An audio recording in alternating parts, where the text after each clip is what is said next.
ហារតីកេងផ្សង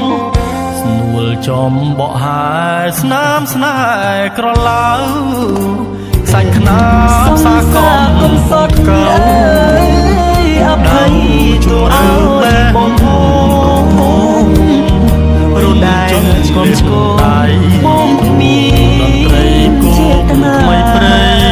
ខ្យងសូមជូនផ្កាស្លាទាំងតងផ្សងសូមរួជាគូអើ